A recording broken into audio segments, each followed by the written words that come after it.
Amma ba'd. Saudaraku, para alim ulama dan seluruh sidang Jumat yang dimuliakan oleh Allah Subhanahu wa taala insyaallah.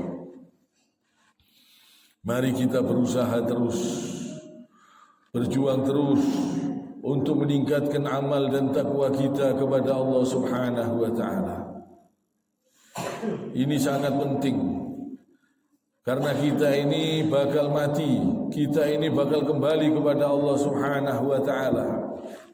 Kita harus betul-betul mengumpulkan amal yang banyak, berusaha semaksimalnya untuk bertakwa dengan takwa yang sebenar-benarnya takwa kepada Allah Subhanahu wa taala. Orang yang puasa tanpa bertakwa, puasanya bisa batal. Dia bisa hibah, dia bisa memfitnah, dia bisa berbuat zalim, berbuat keji.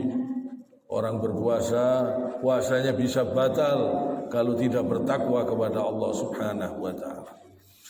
Juga demikian orang yang berkurban, kurbannya tidak diterima oleh Allah Subhanahu wa taala kalau tidak bertakwa kepada Allah Subhanahu wa taala. Tidak akan sampai darah dan dagingnya kepada Allah Subhanahu wa taala. Tapi yang sampai adalah ketakwaanmu.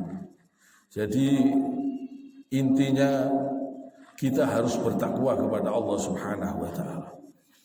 Kalau kita tidak mampu, jangan sampai kita melanggar aturan Allah. Misalnya mencari uang dengan cara yang haram untuk berkorban. Jangan sampai kita melanggar aturan Allah Subhanahu wa taala. Karena syarat-syaratnya berkorban ini harus bertakwa kepada Allah Subhanahu wa taala. Tidak sampai korban itu kalau tidak bertakwa kepada Allah Subhanahu wa taala. Kalau misalnya riya ditujukan bukan karena Allah, tapi karena ingin dipuji manusia, ingin disanjung manusia, tidak diterima, gugur, malah mendapatkan dosa. Pernah Rasulullah Shallallahu Alaihi Wasallam menceritakan dua orang yang berkorban, dua orang yang melewati suatu jalan. Jadi satu gapuro dia lewat, di situ setiap orang yang lewat harus mempersembahkan sesuatu kepada berhala. Dia tidak mampu, tidak ada apa-apa, tidak ada yang bisa dipersembahkan. Katanya orang yang berada di gapuro ini, kalau tidak mampu, kamu harus mempersembahkan walaupun seekor lalat untuk berhala tersebut, untuk selain Allah, untuk berhala. Lantas orang yang satunya mau mempersembahkan untuk berhala tersebut, seekor lalat dia persembahkan untuk berhala tersebut. Setelah itu dia boleh lewat. Kata Rasulullah Shallallahu Alaihi Wasallam, dia finnar, dia di neraka. Karena apa? Karena bukan karena Allah Subhanahu Wa Taala. Walaupun seekor lalat, apalagi seekor kambing, seekor sapi, tapi ditujukan bukan karena Allah Subhanahu Wa Taala.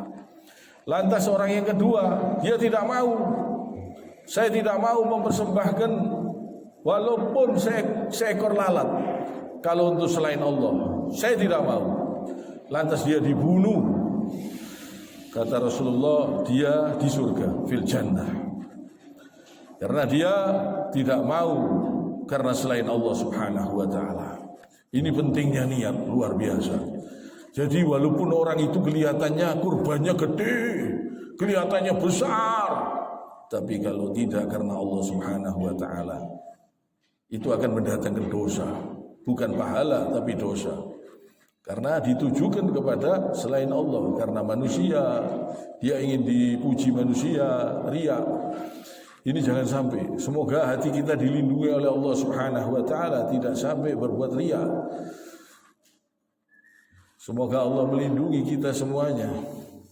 Jadi orang yang berkorban harus bertakwa kepada Allah Subhanahu wa taala. Bertakwa, tidak berbuat syirik, tidak berbuat keji, tidak berbuat zalim, tidak berbuat zalim. Karena banyak orang-orang yang berbuat dolim dari kedolimannya. Misalnya dia jadi hakim, dia jadi jaksa, dia meres orang dengan cara yang haram. Dia korban, mungkin dia beli sapi, mungkin dia beli onta, tapi sia-sia karena tidak bertakwa kepada Allah Subhanahu wa taala. Caranya salah. Uang yang didapat dengan cara yang haram, dan ini bisa menggugurkan amal ibadahnya dia. Ini penting, ini perlu diperhatikan.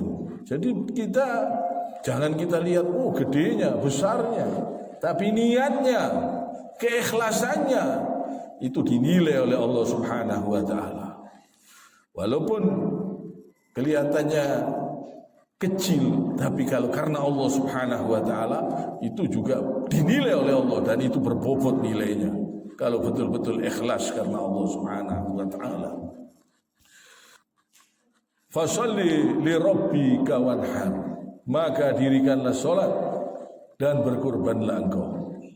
Inna sani'aka huwal abtar, sesungguhnya musuh-musuhmu akan musnah.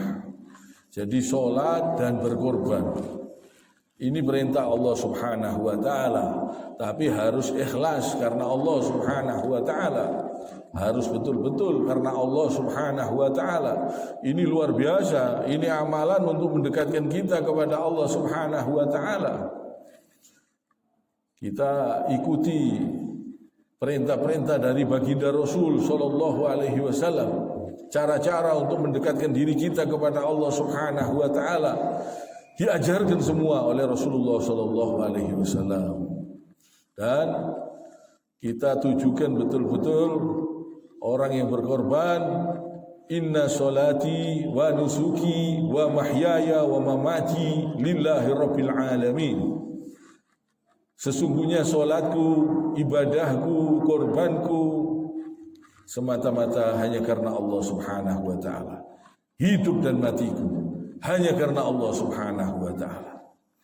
Ini harus kita pasang betul-betul niat karena Allah Subhanahu wa taala. Salat kita, ibadah kita, puasa kita usahakan betul-betul harus karena Allah Subhanahu wa taala. Usahakan betul-betul dijaga. Ketakwaan ini penting sekali. Jadi bisa gugur. Biar orang haji pun kalau tidak bertakwa gugur. Walaupun menurut manusia dia sudah haji, tapi menurut Allah dia belum haji. Kalau dengan cara yang haram, dengan perbuatan-perbuatan yang tidak benar di sana, misalnya perbuatannya tidak mau bertakwa di sana, perbuatannya melanggar aturan Allah Subhanahu wa taala, melanggar syariat Allah Subhanahu wa taala, bisa batal, tidak diterima hajinya. Jadi bertakwa ini yang penting. Ini usahakan selalu sampai kita dipanggil oleh Allah Subhanahu wa taala. Kita harus berusaha terus untuk memperbaiki diri kita. Ingat, udara yang keluar dari pernafasan kita ini pemberian Allah Subhanahu wa taala yang tidak ada hentinya. Jantung yang berdenyut setiap saat ini yang kita rasakan ini karunia Allah Subhanahu wa taala yang sangat besar untuk memompa darah kita ke sekujur tubuh kita ini. Ini pertolongan Allah Subhanahu wa taala. Udara yang kita hirup, kebaikan Allah Subhanahu wa taala sangat besar pada sekujur badan kita ini. Tangan kita, kaki yang diberi oleh Allah Subhanahu wa taala bisa kita gunakan di jalan Allah Subhanahu wa taala. Gunakan untuk mengerjakan perintah Allah Subhanahu wa taala. Juga pendengaran, mata, telinga, gunakan semua ini. Ini nikmat dari Allah Subhanahu wa taala. Gunakan di jalan Allah Subhanahu wa taala. Jangan melanggar aturan Allah Subhanahu wa taala. Gunakan untuk bertakwa kepada Allah. Gunakan untuk menegakkan kebenaran, untuk memberantas kebatilan, untuk selalu di jalan Allah Subhanahu wa taala. Gunakan sisa-sisa umur kita ini, gunakan yang bermanfaat. tulang-tulang persendian badan kita gunakan di jalan Allah. Alhamdulillah masih bisa dilipat, masih bisa sholat dengan sempurna, masih bisa ruku, masih bisa sujud. Ini nikmat semua dari Allah subhanahu wa ta'ala yang sangat besar. Usahakan bangun di malam hari, bersyukur kepada Allah subhanahu wa ta'ala atas nikmatnya yang sangat besar. Setiap saat, setiap detik, setiap waktu kita rasakan di sekujur badan kita ini. Jangan kita mengeluh karena pemberian Allah subhanahu wa ta'ala. Misalnya ada yang menurut kita ini kurang, jangan kita mengeluh, syukuri saja terus. Semuanya ini luar biasa kebaikan Allah subhanahu wa ta'ala. Syukuri terus, syukuri terus. Kita harus bersyukur terus. Kebaikan Allah ini tidak bisa kita hitung, tidak bisa dibandingkan dengan uang, dengan harta, dengan kekayaan. Tidak bisa. Tidak bisa. Nikmatnya sehat, nikmatnya iman tidak bisa dibandingkan dengan nikmatnya sehat. Sehat kalau tidak beriman percuma, tidak bisa datang subuh ke masjid. Walaupun badannya kuat, gempal, sehat, tapi tidak bisa bangun subuh, lemah dia. Walaupun kelihatannya sudah tua, tapi kadang masih bisa, masih kuat datang ke masjid dengan tegar waktu subuh. Ini nikmatnya iman lebih besar daripada nikmatnya sehat. Setelah itu nikmatnya sehat, alhamdulillah kita masih diberi sehat, masih bisa datang ke masjid, masih bisa bersyukur, masih bisa sujud. Ini kebaikan Allah yang sangat besar. Tidak bisa kita bandingkan dengan harta, dengan uang. Kalau seandainya kita ini masih diberi pas-pasan oleh Allah subhanahu wa ta'ala, syukuri terus, disyukuri terus, dinikmati. Keadaan itu adalah nikmat. Nikmat. Kadang dengan pas-pasan itu mendapatkan nikmat yang luar biasa kita. Semuanya nikmat kalau kita bertakwa kepada Allah subhanahu wa ta'ala. Semuanya jadi nikmat kalau kita selalu bertakwa kepada Allah subhanahu wa ta'ala. Semuanya jadi kesenangan, kebahagiaan, kenikmatan kalau kita selalu bersyukur kepada Allah subhanahu wa ta'ala. Usahakan selalu disyukuri semua pemberian Allah subhanahu wa ta'ala. Usahakan sholatnya dijaga 5 waktu, usahakan yang tepat waktunya. Jangan sampai kita lalai, jangan sampai kita menyepelekan. Ini pemberian Allah besar. Di darah kita, daging kita, tulang-tulang persendian badan kita besar. Kita tidak bisa membalas, sangat besar, sangat besar. Tidak bisa kita balas. Usahakan jangan kita melalaikan perintah-perintah Allah subhanahu wa ta'ala. Jangan berbuat kedzaliman, jangan berbuat kemungkaran, jangan melanggar aturan Allah subhanahu wa ta'ala. Semua harta-harta yang dikumpulkan dengan cara yang zalim, dengan cara yang berbuat keji, berbuat kemungkaran, harta-harta itu juga tidak bisa membahagiakan, malah membuat sengsara. Membuat sengsara kalau tidak ditobatkan betul-betul kepada Allah dan dibersihkan, bisa membuat sengsara. Sengsara, gelisah, bingung, sedih, jauh dari Allah dalam kegelapan. Orang-orang yang berbuat zalim, berbuat kesyirikan, berbuat kemungkaran, hidupnya tidak bisa senang, tidak bisa tenang walaupun hartanya banyak. Kalau kita bertakwa kepada Allah, tenang hidup. Walaupun pas-pasan, tenang, nikmat insya Allah. Bertakwa ini penting sekali. Dengan takwa yang sebenar-benarnya takwa. Kiranya sampai di sini. Subhanakallahumma bihamdik, asyhadu an la ilaha illa anta astaghfiruka wa atubu ilaik.